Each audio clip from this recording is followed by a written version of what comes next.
कि क्या हार में क्या जीत में, किंचित नहीं भयभीत में, प्रगति के पथ पे जो मिला वो भी सही, जो ना मिला वो भी सही।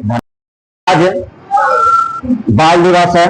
इस बात के लिए सबको, जितना भी बच्चा है यहाँ पे, लड़का लड़की, सबको हार्दिक शुभकामना।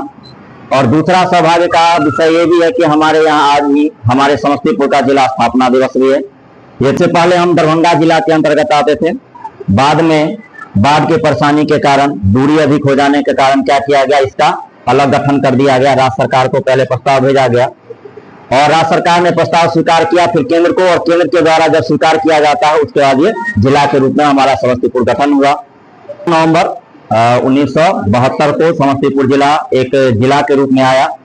के कारण शैक्षणिक व्यवस्था हो, प्रशासनिक व्यवस्था हो, न्यायिक व्यवस्था हो, सभी व्यवस्था की यहाँ पे जिला में स्थापित किया गया, ताकि किसी को भी कहीं अन्य जगह पे जाने की आवश्यकता नहीं थी। हम ये बताना चाहते हैं कि ये जिला जब स्थापित हुआ उसके बाद इसमें बहुत सारा प्रगति हुआ, बहुत सारा चेंज हुआ। लेकिन उससे पहले हम ये बताना चाहते हैं कि जिला के कुछ महत्वपूर्ण लोग थे जिनका नाम विश्व पटल पे, मुख्य रूप से भारत के राजनीति में और भारत के पटल पे तो जरूर ही याद किया जाएगा। सबसे पहले थे एक ललित नारायण मिश्र, जिनका प्लेटफॉर्म नंबर 5 के उद्घाटन के समारोह पे बम के द्वारा उद्घाटन में मार दिए जाने के कारण, वो उस समय तत्कालीन रेल मंत्रालय संभाल रहे थे भारत सरकार का, और उनको मार दिया गया।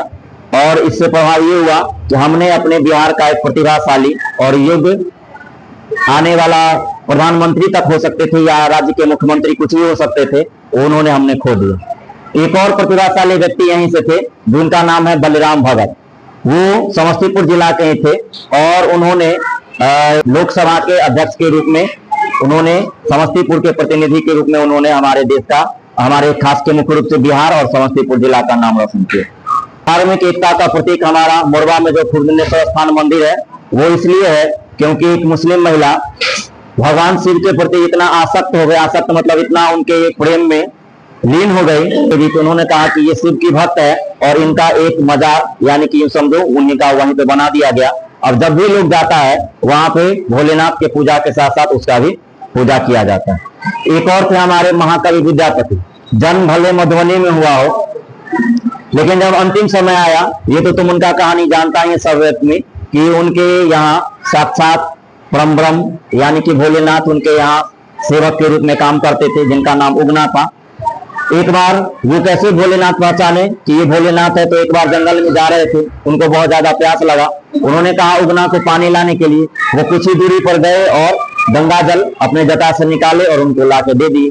वो गंगा का पानी, गंगा का जो जल था उनका अभ्यास था पीने का, जिसके कारण वो गंगा के जल को पहचानते थे।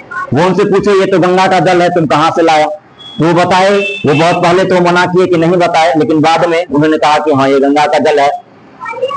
तो उन्होंने अपना स्पष्ट दर्शन दिया कि हाँ ठीक है, हम भोलेनाथ हैं और तुम्हारे यहाँ तब तक हम रहेंगे जब तक तुम अपनी पत्नी और अपने परिवार के लोगों को ये नहीं बताना कि हम यहाँ पे साक्षात परम ब्रह्म तुम्हारे यहाँ काम कर रहे हैं।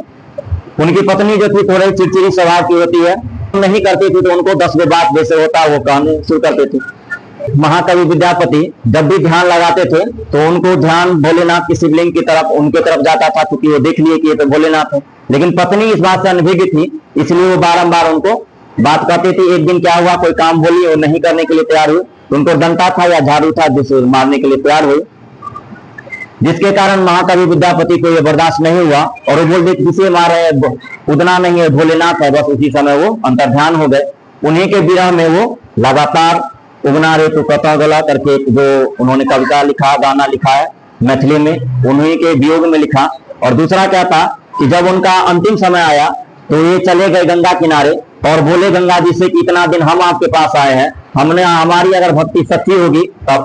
उनकी भक्ति से प्रसन्न होकर, और इतना भक्ति था कि गंगा अपना धार बदल के उनको अपने अंदर समेट लिया। तो ये भी हमारे समस्तीपुर जिला की एक प्रसिद्धि है। एक और प्रसिद्धि है हमारे यहाँ समस्तीपुर में रेल मंडल, मतलब हुआ कि इसके अंतर्गत बहुत सारे जंक्शन होगा, उसका ये हेड होगा।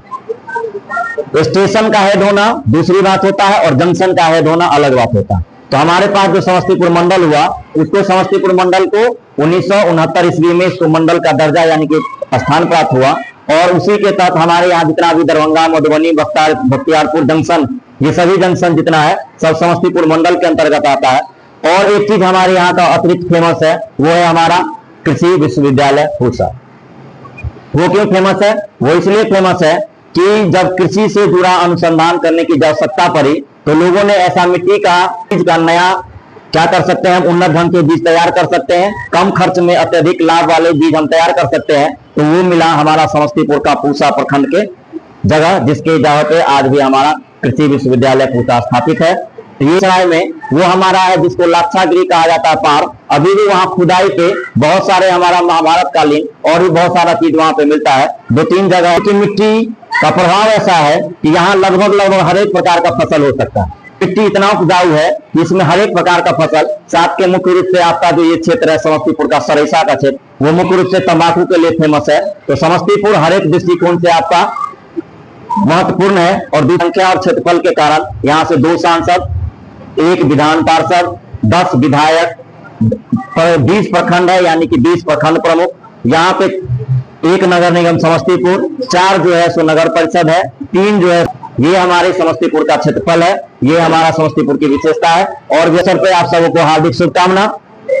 ये नेहरू जी के जन्म दिवस यानी कि 14 नवंबर 1889 ईस्वी को जब नेहरू जी का जन्मदिन हुआ था, उसी के अवसर में पहले ये मनाना नहीं चाहते थे, लेकिन बाद में बहुत सारे लोगों के कहने पर इन्होंने सोचा कि इन्होंने कहा कि हम अपना जन्मदिन को बाल दिवस के रूप में मनाना चाहते हैं और तभी से मुख्य रूप से ये बाल दिवस के रूप में प्रसिद्ध हुआ।